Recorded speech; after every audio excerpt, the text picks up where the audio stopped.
Hey, buddy. Hey, That's well, all. it's been great talking to you. Hello, everyone. Welcome to Please Bless This podcast. This is the podcast where two sisters talk all things Mormon and pop culture, and sometimes there's a reckoning. Ooh, jeez. Ugh. If you know, you know.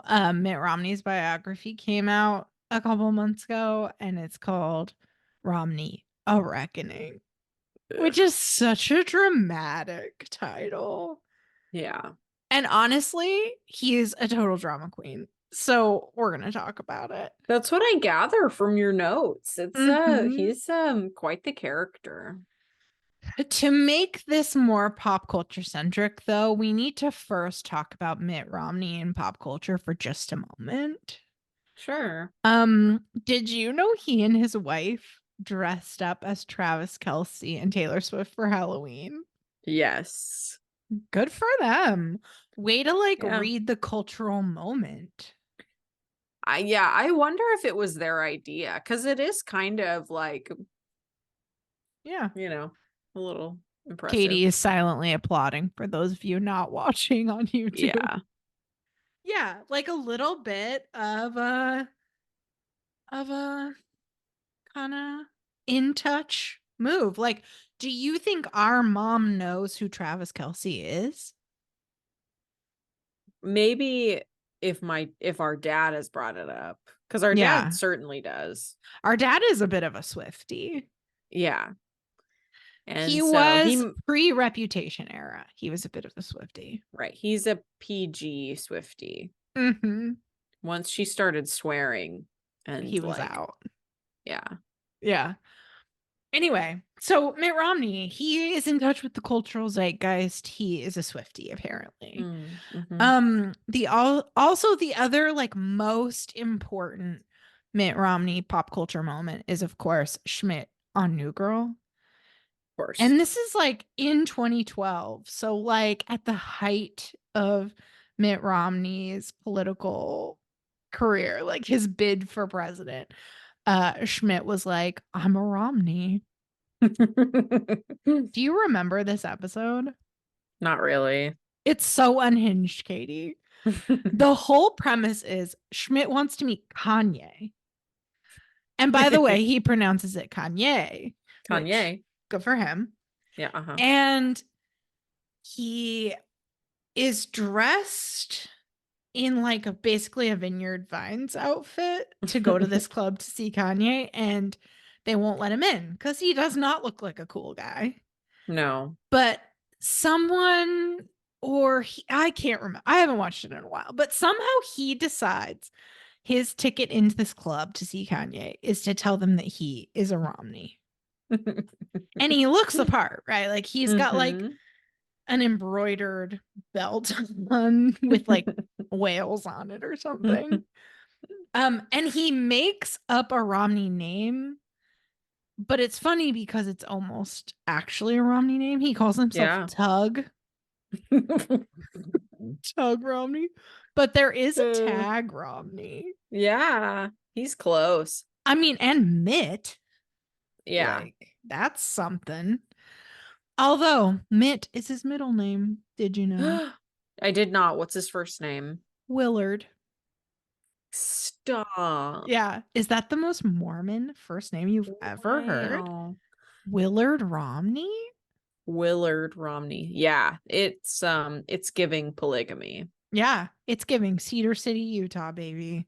Mm-hmm. So anyway, yeah, Schmidt, he convinces people he's Tug Romney. Some young women who are really into Republicans are like, "Oh, Tug Romney, do you want to come make out with me?" And so for a minute, it seems like Schmidt is going to ride this Romney wave to sex and Kanye. But he blows it by saying that he and his dad like to drink beers together while fishing. Ugh. And the girls are like, no, Mitt Romney's a Mormon. He wouldn't do that. And so so Schmidt's cover is blown. Talk about a cultural moment for old Willard Romney. Yeah. I feel like that was the last like kind of cute election. I'll be more clear. The 2012, the like Obama Mitt moment. Mm-hmm. Like I remember, I don't know, there was just like there was something in the air. Yeah. The debates, and like I remember going to 7-Eleven to get coffee with Luke, who was either still my boyfriend or we had just gotten married. I think we were engaged. And there was like Obama and Romney coffee cups that you could choose from. Oh, It was cute. just like cute. It was like this is a cute thing that we're doing. Like an election. Yeah, they come around every couple of years. Now it's Yeah. like Now it's oh like the god. outcome will destroy your life. Right. Yeah. Now it's fun because I just remember back then being like, ugh, Mitt Romney, ugh, and it's like it gets so much worse. It gets so much worse. Remember how Mitt Romney, one of the big scandals was that he said something about like having binders full of women, Oh yeah. like binders full of women who like worked for him or supported him or something. I just remember Sure. binders full of women. And it was his way of being like, see, I support women. I have binders full of women. Binders full. And it's like, yeah, that was a bit of a gaffe, but at least he wasn't like, I just grab him by the. You know what? Yeah, he didn't mean anything by it. He was just being a nerd, just being a Yeah, like dork. things just really fell off a cliff after Mitt Romney. So, Yeah. you know, A reckoning, if you will. a bit of a reckoning. Okay, so let's talk about this book. I read this book. Katie did not, No, but no. we didn't both need to read it. And in No, fact, no. none of you need to read it because I'm going to tell you what's in it. And Oh, also, you can read some reviews of it. If you really want to read it, go right ahead. It's actually like a pretty quick little read.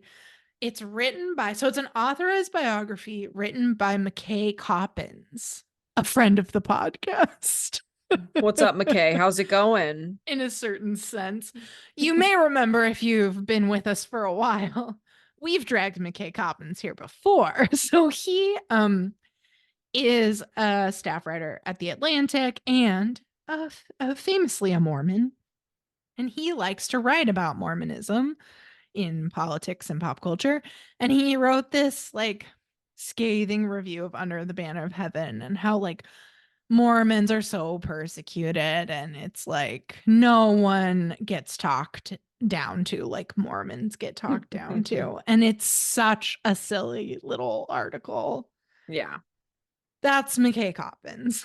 So he and Mitt Romney have had like tons and tons of interviews over this long period of time. And Romney's like given him his access to his journals and emails and notes to piece together this biography. And like McKay Coppins is a perfectly good writer, so it like moves along. It's pretty snappy, you know. You just plow right through Mitt Romney's life, lickety split. Yeah. Yeah. One thing I will say, when this book came out, I was visiting our parents in Utah and we were talking about it and whether they were going to read it. And dad was like, "Oh, yeah, I think it's cool that the guy who's writing it is this like guy from this journalist from the Atlantic, you know?" And I said, "Yeah, and he's a Mormon." And dad was like, "Oh, really? I Yeah. hoped he wasn't." And dad's reasoning was if a non-Mormon could write this biography of Mitt Romney and Mitt Romney could come out smelling like a rose, it would like mean more than if a fellow Mormon did it. Yeah, he's right, but it's like that's just not gonna happen. Mitt No, Romney is not open to the hard questions. not about Mormonism. Well, that's what I mean. Yeah, yeah. Yeah. And Yeah. like Mormonism is central in his life story, of course, Yeah. as it would be in any like devout Mormon's life story. Mhm. But McKay Coppins is not interrogating Mormonism in the way that a non-Mormon journalists worth their salt would have to. They would have to ask Romney the real questions. Like, Mhm. can you please explain to me how you justify this like insane belief system and still Mhm. claim to be like a rational person who should be running the country? Like, you would have to be able to make sense of it. And there's no making sense of it like that. No. One thing I hadn't realized, because a documentary came out in 2014 called Mitt. And Mhm. again, this filmmaker was given all this access to Mitt and to the Romneys to make this documentary, but the filmmaker is a Mormon. Yeah, it's pretty cutesy. So in these like cases where Romney's like, I'm being transparent, I'm gonna like give this access, it's only to people who are already like understanding his Mormonness, but also like have a stake in it. Like, and so Right. aren't gonna look at it in any kind of really critical way. Any Mormon has spent their entire life like situating Mormonness in as normal a way as possible for a non-Mormon audience, because that's how you Mhm. survive in this world. So yeah, McKay Coppins is an expert at that. And he does it throughout this book. And in subtle ways, right? Like, for instance, at the very beginning of the book, the like prologue is January 6th. Mm. And like, yeah, Mm. January 6th. Holy smokes. Romney's like in the Senate chamber and is being told, like, get inside, there's a breach, like, Mm. but the real beginning of the prologue is a line about how Mitt Romney is low-key obsessed with death and his own Mm. mortality. I can And relate. he has this wellness fixation because he Mm. wants to live as long as he can. And Mm. he says, I want to like live a long life because a lot of things are going to be happening. And that is Mormon code. Yeah. And McKay Coppins, brushes right over it. He just keeps it Yeah. moving. But I was like, whoa, whoa, whoa, whoa, whoa, whoa, hang on. Mhm. So within Yeah. the first couple pages, the first couple paragraphs, I'm like, here it is. Here it is. Here is the Mhm. weird Mormon stuff getting treated like it's normal. And if a Mhm. non-Mormon were the one writing this book, they would be like, hang on a minute. What do you mean? Yeah. Tell me exactly what you mean. And let me tell you exactly what he means. What he Please. means is Mhm. there's like all this second coming stuff, right? That he's Mhm. referencing, like Jesus is going to return to the earth, yada, yada, yada. But it's even more than that. Mormonism takes it even further than that. So in this prologue, Romney reflects on how, like, he used to think of Republicans as defenders of the Constitution and that Democrats were like willing to kind of set the Constitution aside for the sake of progress. And now Mm. he's like, oh, I don't know anymore. I don't think that's necessarily true. I think Republicans will turn on the Constitution if it serves their own self interest, as if that's so shocking, as if we didn't Yeah. already Wow. know. But he has this insight and this sense that like the Constitution is at risk and I need to live a long time because a lot of things are going to happen is so Mormon coded. There's something called Mhm. the White Horse Prophecy, which is a disputed revelation from the prophet Joseph Smith. And the idea in this revelation is that the United States Constitution will be threatened. The wording, the famous wording that every Mormon who knows, is the Constitution will be hanging by a thread. Mm. And a Mormon is going to save it, literally ride in on a white horse and save it. Right. Yeah.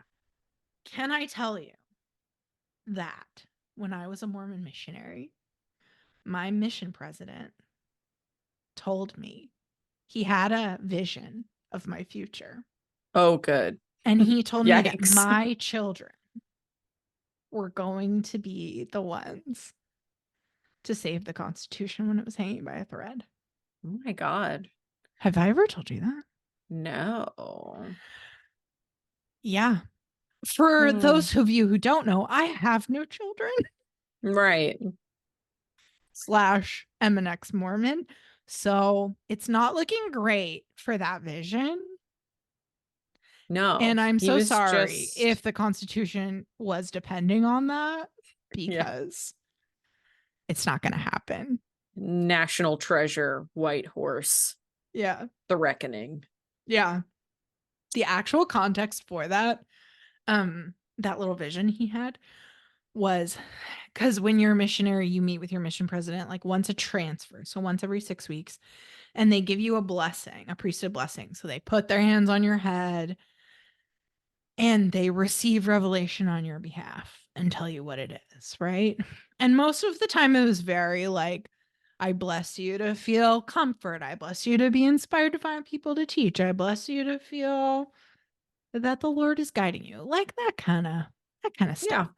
But on this particular occasion, he gives me the blessing, he ends the blessing and says to me, I had a vision of your future, but I cannot tell you what it is until the last night of your mission. So remind me on your last night. So on my last night, I reminded him, thinking he was going to be like, I don't know what you're talking about. And he was like, yes, let me tell you the vision. And it was, you're going to get married in the temple. It's going to be this like really incredible partnership with like a really righteous man. And then your children are going to rescue the Constitution, Nicolas Cage Constitution. style. Yeah. Not Nicolas That's Cage style. I interesting. wish Nicolas Cage style. I wonder if that's just like a thing he does with everybody, number Maybe. one. But number two, if not, like, I kind of love, I think it gets kind of a slay that he's like, I'm a medium, or like Yeah. I'm Yeah, good having for him, right? visions. Like, that's fun. Good for him. And also, like, that was like a full year in between him telling me, like, remind me. And then maybe he felt put on the spot and was like, let me come up with something. How about that white Right. horse prophecy? How about we go there? Who knows? Hmm. But I left that meeting feeling pretty important / weird about my future. Anyway, Romney is saying all sorts of stuff that if you know, is Yeah. very distinctly Mormon, but it's not necessarily getting unpacked.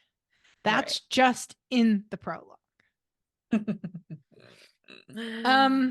So do you want me to like give you some highlights of Mitt Romney's life? Give me some highlights. I'm not going to get all into it. I'll admit that after I got to the 2002 Olympic years, I was like, I think I've seen what I need to see here of Mitt Okay. Romney's Yeah. life, Give me some but background. just a little bit. We already knew this, but his family, he comes from a family of polygamists who lived in like a Mormon polygamy colony in Mexico, which is Right. fun.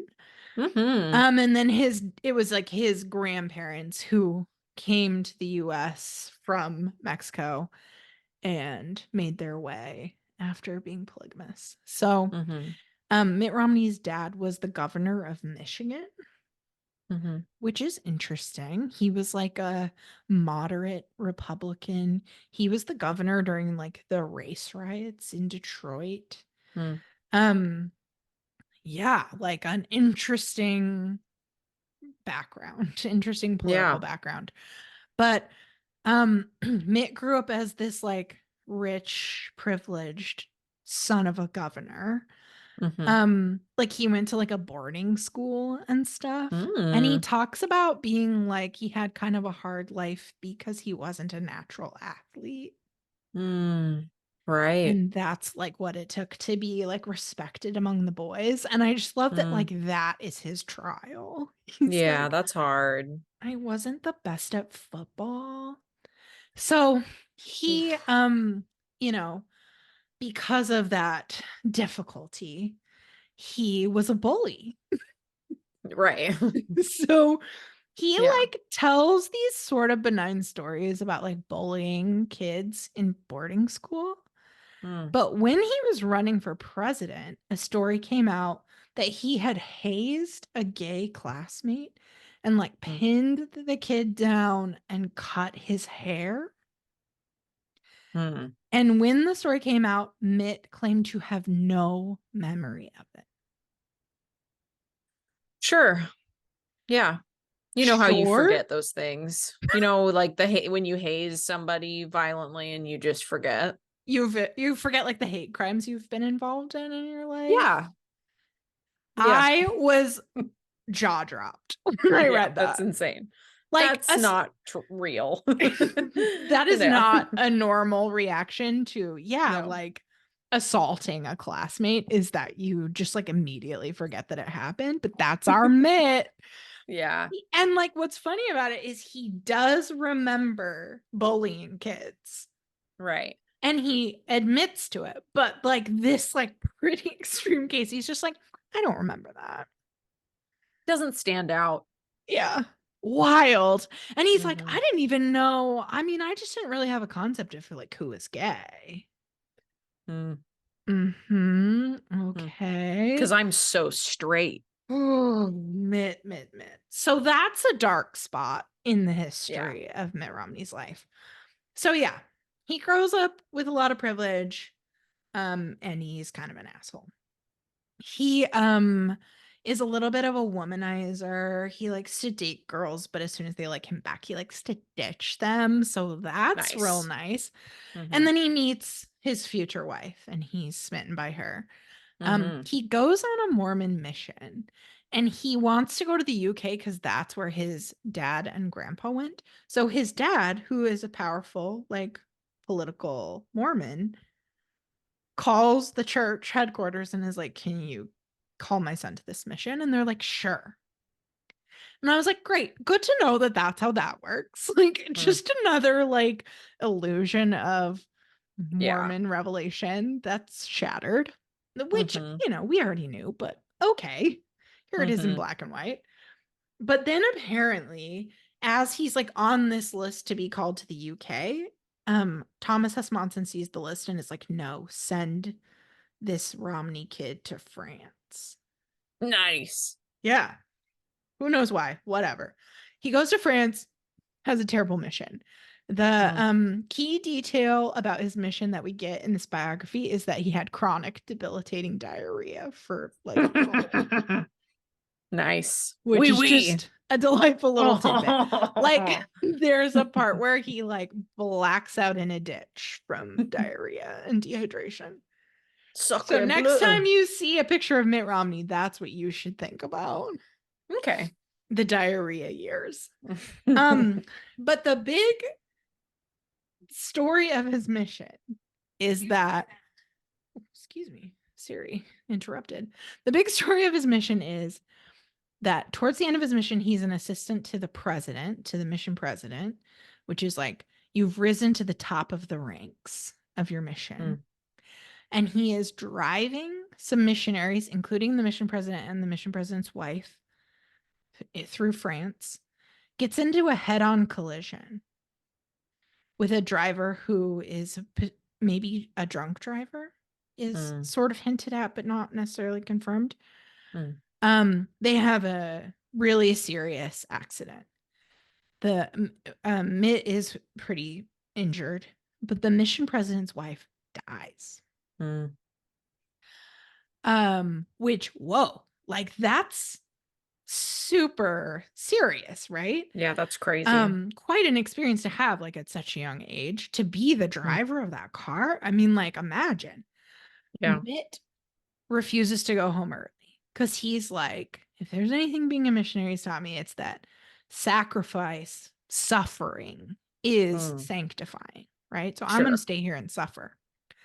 Um, the mission president leaves to go home and like mourn his wife. And Mitt takes over the mission while he's gone, like runs the mission while he's gone. And I was like, did he low key use this as a power grab? Like, I mean, that's a dark reading Yeah. of it, but on a level, that is kind of what he did. Yeah. There's something to that. Yeah, I'm sure there was a lot of, you know, grief and it was a hard time, but there was a little bit of, oh, does Mm-hmm. this mean, well, I got it covered. I got it covered here. I got it covered. Let me show you what I can do. And like McKay Coppins makes a point of calling out like how he used that time to like push forward some like courageous new initiatives or whatever. I mean, he's like hustling. Mm. Yeah, get that garbage mission president out of there. You know, go warn your wife. I got this. We're taking things to the next level. Yeah, we're taking it to the top. Yeah. And like that is an interesting little personality profile of our dear Mitt Romney, I think. Yeah. So anyway, that's Mitt Romney as a missionary. He goes home. He goes to BYU. He majors in English, which I thought was interesting. Yeah. Thinks about being an academic, but his English professor is like, why would you want to be poor? Why not be rich? So he's like, good thinking, buddy. And he goes to Harvard to get an MBA and slash JD. And he ends up working as the head of Bain Capital, which is just like an investment arm of Bane sounds like, villains, right? Bane Right. is the villain in the Dark Knight series. So it's like, yeah, he is Bane. Yeah. So he makes hundreds of millions of dollars by laying people off, basically, is his career. Nice. Good for him. Way to go, buddy. Yeah, really And courageous. in the biography, like there is a little bit of like McKay Coppins interviewing people who've known Romney throughout his life, and the overarching message is he was good looking and confident and fit and rich, so he like made his way through the world. People are like, you can trust that Mitt because he has the confidence of a Harvard man. Yeah. He's got the confidence of someone who will violently haze a gay classmate and then claim and then immediately he forget doesn't about remember it. Yes. Yeah. One thing that Mitt talks about, this is his reckoning, right? Is he's realizing as he gets older and deeper into politics that like he is complicit in some things. Like maybe some of his layoffs were a little unsavory. Maybe, he's equivocated a little too much politically and he's contributed to like the downfall of American politics. Sure. And he says, like, I've realized I have this like powerful ability to justify my own actions and then like not think about them. He's like, I could take a lie detector test and I'm not lying to you when I say I think I'm doing the right thing. But looking back, like maybe it wasn't. So you admit that you could fake a lie detector test? Right. Okay. Yeah, there's just some weird, like, he's like trying to be like, look, I'm being so self-reflective that like I'm almost trying to absolve myself with this level of honesty, but actually what's happening is he's condemning himself with this like with this revelation that he has like willfully done unethical shit and then like erased it from his memory. He's just kind of like laying it out there. It's a reckoning, my friends. It's a reckoning. While he is making hundreds of millions of dollars and rising through the ranks professionally, he is also rising through the ranks of the church, as is often done in parallel, because the church loves to elevate a rich man. So, yeah, of course, he's a bishop, a stake president, all of those things. He there's this like little section about how he dealt with like Mormon feminists as the governor when he was like a state president in Massachusetts. And then as the governor of Massachusetts, how he was like equivocating on abortion because like the church is not pro-choice, but he needed to be pro-choice to be elected as the governor of Massachusetts. So he's like, well, the church says abortion is like murder, but not actually murder. So he's just doing these little dances to get by. Good for him. And he calls it pragmatism. He's like, I'm just pragmatic.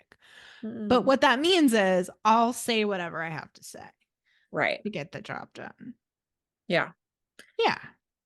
Mormons are real pragmatic. I mean, they can really find a workaround for anything. I mean, you could be like, how do you justify Joseph Smith Mhm. marrying a 14-year-old? They've got good arguments. Oh, they could talk at you about that all day. Yeah, they really can. And the different argument, people have all sorts Oh, of things to yeah. say. They're really thinking on it. So many angles. Like, oh, it's like his Mhm. Abrahamic test. Oh, I mean, he didn't have sex with her. Right, Oh, oh, it was for her good somehow. right. It's a clerical error. It's a clerical error. Yeah. Or the catch-all is like, we can't know the mind of God because we're just mortals. So, like, you have to be patient because one day it will be clear to you. You know, Right. once you're long dead, you will suddenly see clearly. Right. What we don't know. He was protecting her from Hmm. somebody else, or we Yeah. don't know. Okay, wrapping this all up. Oh, a few more tidbits from Mitt's life. He meets Trump for the first time in 1995 and he gets like flown out to Mar-a-Lago Mm. just for some schmoozing. And he apparently thinks Trump is like deeply weird and Mar-a-Lago is Mm-hmm. super weird. But then in 2012, he thinks Trump is like a delightful guy. He Mm. writes in his journal about how Trump makes him feel good about himself. Well, So, there it is. like, and that's his private journal. That's not his, like, some public statement he's making to take a stand.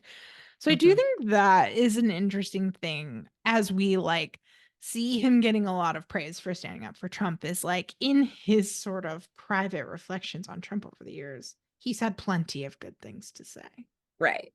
Yeah. And Trump has always been Trump. So, yeah, he takes over for the Salt Lake Winter Olympics when everything is in shambles. Mm. And this is kind of a big thing that launches him further into just like the public sphere. People know him as successful. And Mm. he and his wife both talk about how he took that on because it was such a train wreck and he loves train wrecks. Like Mm. he loves a Drama. catastrophe. Hold on. Yeah, What's his he's a drama sign? queen. So sorry. Take your time. This is important. I'm so glad you thought of this. Wow. Hmm. A Pisces. Hmm. Drama. Mm. Sensitive. Ego. Ego. Ego. His moon is in Scorpio too, so that's intense. That's like emotionally, he's a Mm-hmm. lot. Like a Scorpio man. Mm-hmm. No, thank you. One thing we learn, not from Mitt himself, but from journalists who were in the room on January 6th, is that when he found out like the Capitol has been breached, like insurrectionists are on their way, we need to lock you all down. Is he like came into the room and was like, "This is your fault," like screaming that at like Josh Hawley and Ted Cruz and stuff. Whoa. Like he is, you know, he is that guy. It The makes theater. his feuds with George Santos like all the more just delightful. Delightful. Yeah. Because George Santos is such a drama queen, right? And Yeah, such a yeah. Yeah, that's an interesting, illusionist. yeah, it's an interesting pair. I did want to say I read like a handful of reviews of the book from like the Mhm. New Yorker and the New York Times and the Washington Post, and my favorite line was from Alex Beam in the Washington Post, who wrote, "The biggest disappointment in this book proves to be Romney himself," which, ooh, sick burn. And it's kind of true because like the reckoning he's having, right, is with himself and his complicity in the current state of things, which he clearly is horrified by. He's horrified by Mhm. like what politics has kind of sunk to. Mhm. Um and he's recognizing his complicity in it, and he's also like taking a stand against it. So there's this like self-reckoning, but also this reckoning with uh Trump and Trump is, he's gonna Mhm. come out against them. Mhm. Um But even in this like supposed reckoning, he's still just doing like a lot of navel gazing and a lot of like disingenuous like shock, a lot of like, I can't believe that Republicans will act on their own self-interest over the interests of the Republic. And it's like, can't you? Yeah. Really? Yeah, it sounds a little bit like he's trying to clean his slate before he inevitably saves the Constitution. I was going to say before he inevitably becomes a general authority. Oh, is that an inevitability? I don't know. I mean, he's a rich, famous Mormon man. That's where you go. I guess I just figured he was maybe too famous. I don't know. Or is that not a problem? I don't know if it's a problem. I mean, he has played his role, his Mormon role, pretty squeaky clean. But I just feel like I mean, the church, what's he going to do in the church, Is it enough for him? I mean, that is one thing that's kind of funny that I do want to talk about is that he makes all this money and he's like, what else is there? Like my life can't just be about money. It has to be about some kind of self-sacrifice, some kind of public service. Because that's what his dad did. That's what a good Mormon does, right? And you have to, and that's what he did on his mission, is he just like suffered for the recognition of that suffering. And like that does kind of seem like what his political career has been, is like, I'm out here willing to just take it on the chin over and over and over for the recognition. Right. Just to be seen as doing such. Yeah. Yeah. It's like weirdly about him. It's like weirdly delusions of grandeur, right? And so yeah, what else is there but like then doing that for the church until you die? Yeah, I suppose so. I just want to say that amid this reckoning, I think it's worth noting that the Mormons have turned on it. Like Oh, as yeah. he's become more and more outspoken against Trump, against like the Trumpification of the GOP, Mormons have fully turned on him. Like, there was a poll taken in spring 2023. More than half of Utah's Republicans do not want Romney to run again. And he's not running again. Yeah. But the fact that that is the vibe is fascinating. Yeah. And frightening. Yeah. Yeah, the Mormons have gotten real conservative. They sure have. Well, They've like gotten beyond real conservative. radicalized. Whatever it is. And honestly, that might be the thing that keeps him from becoming a general authority, is that he somehow weirdly became like too moderate. Yeah. Too principled. Sure. Anyway, what a book. What a Romney.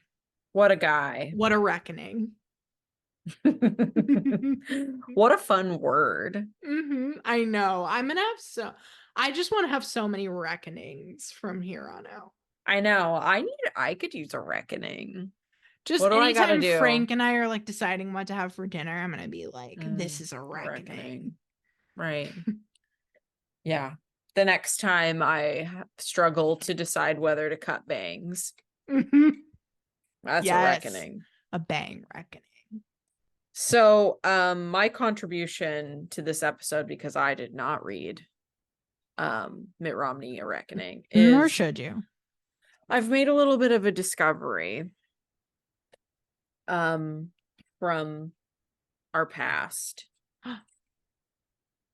It's a letter from you from when you were on your mission. And I found it like months ago and I read it and I set it aside with my podcasting stuff. And I said, I'm going to read this. And I don't remember what it says. And oh my gosh, I did not reread, but I want to read it for the pod. Katie, this is a reckoning. This is a little bit of a reckoning. It's very apt. Are you ready? I'm ready. It's dated May 29th, 2006. Okay. So I was 14 years old. You were on your mission. I was pretty freshly on my mission. Which, like, believe. hence the really cutesy, Yeah, sure. Oh gosh. situation. It says, "Dear Skatey," which is cute. Yeah. One of my nicknames. It says, "Yo, Go on. happy Memorial Day. What's shaking?"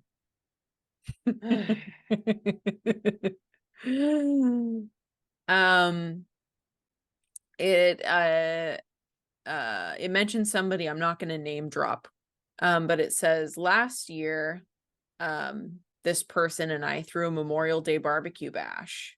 Today, I went to the Ithaca Ward Memorial Day barbecue bash, and it was actually as cool, if not cooler." What a bunch of baloney. We played some serious frisbee. Katie, I can't see it. I? Yeah, I can't see that. Who is this person? Plus, it's like 98 degrees outside. You know, I can't even read this. Why is that a good thing? Yeah, That's I don't know. terrible. You know, Katie, you're my sunshine after the rain. A 98 degrees reference. Oh, snap. Hello, topical. I'm so sorry. And 150,000% humidity. So we were all dripping with sweat from just standing outside. It was crazy town. There were 6 missionaries there, us and 4 elders, and all the little kids were chasing us with cups of water. Being a missionary is mega fun. Why am I talking like this? I don't know. Ugh. I'm in distress. Yeah, clearly. You never just blend into a crowd. We can't even walk out our front door without everyone staring at us and wondering who the heck we are. I don't think I'll ever feel self-conscious for the rest of my life. Wow. That didn't work out. I'm That's so self-conscious powerful. right now. Thank you very much. Yeah. How's school? Are you the most popular girl there these days? Katie, I'm being such a nice sister in this letter, and you are making a mockery of it. How are the friends, James and Kelsey? The steak dances? What are your thoughts on the upcoming youth conference? What? Sounds like it's gonna be a hoot. What? How did I even know about that? Because it was the same everywhere. Maybe you heard about it in the ward you were in.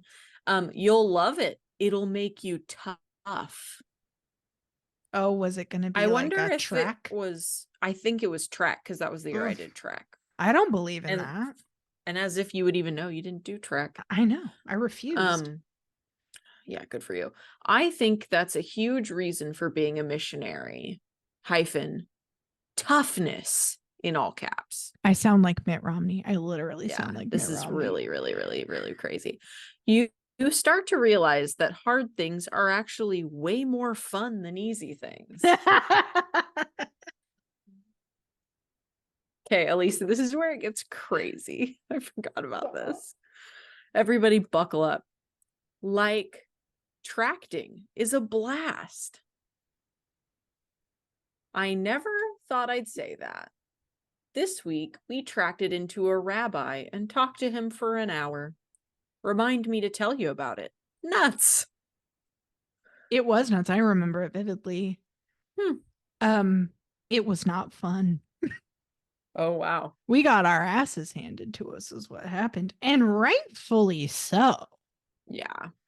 Yes. Continue. Almost done. Well, I think I'm having ice cream for dinner. It's so ding dang hot.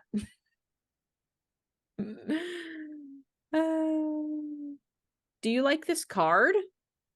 For those who can't see, it's Scuffy the Tugboat. It made me all nostalgic for my long past childhood or something. I love you, Katie. Be good. You're okay. Write me back, Elisa. P.S. Never give up, just like Scuffy the tugboat. The end. Obviously, there was a healthy amount of irony in a lot of what I was writing there, but you read it straight. You read it earnest, and that's on you. I think That's on you. That's okay. I'll let you. Me saying like, oh, we loved being out in the heat and sweating. I did not love that. Yeah. Or being like, be tough like this tugboat. I'm not come on. Okay. Come on. Sure. However, I was clearly in deep distress. Yeah, you were in distress. Yeah. I had clearly lost myself. Anyway, thanks for that reckoning. A lot of fun. That really was a reckoning. Isn't that a lot of fun? What handwriting? How nice is this? I really was being a nice sister. You were a nice sister. I probably didn't write back. Probably not. I was not a nice sister. You were also in your own kind of distress. Oh, I was in deep distress. Honestly, the whole like toughness thing is so Mitt Romney. Yeah. We were just talking about this. Good for me and Mitt. We both suffered for the Lord. Yeah. You like took your distress, you flipped it and reversed it and made it like, look at me, identity, baby. I am tough. Oof. I am going through it and everybody can see it. And I'm writing to my sister about it. Yep. Like it's nothing. It was all like on some level very self-serving, right? Watch me suffer. And that's how you'll know I'm important. Right. Well, anyway, this has been terrible. This has been a real reckoning. But you may have noticed, dear friends, that we've been absent for a little while. Right. We have had things going on, life stuff come up, just our own journeys. And so the podcast has taken a bit of a backseat, and we're actually wrapping up season 2 with this very episode. Mitt Romney is sending us out into the great unknown. Yeah. But we appreciate all... Jesus Christ, shut up, Siri. But we appreciate all of the folks who've been sending us episode ideas, who've been like checking in with us, sharing content on like Instagram and TikTok. Just all the friends of the podcast. Y'all are great. Yeah, we sure love you. It is a delight every time our paths cross. So don't be strangers. We're around. You can email us at pleaseblesspod@gmail.com. You can DM us on Instagram or TikTok at pleaseblesspod. Please do. Don't be strangers. And, have a Merry Christmas. Have a Merry Christmas and a happy reckoning. Amen. Wait, Christmas Day isn't today. It's on December. Siri, would you shut up? It disrupted so many times. Well, please bless Siri that she may figure it out. Please bless Travis Kelce and Taylor Swift. Yeah. Please bless 2006 era Elisa as she was going through it. And please bless this podcast. Amen.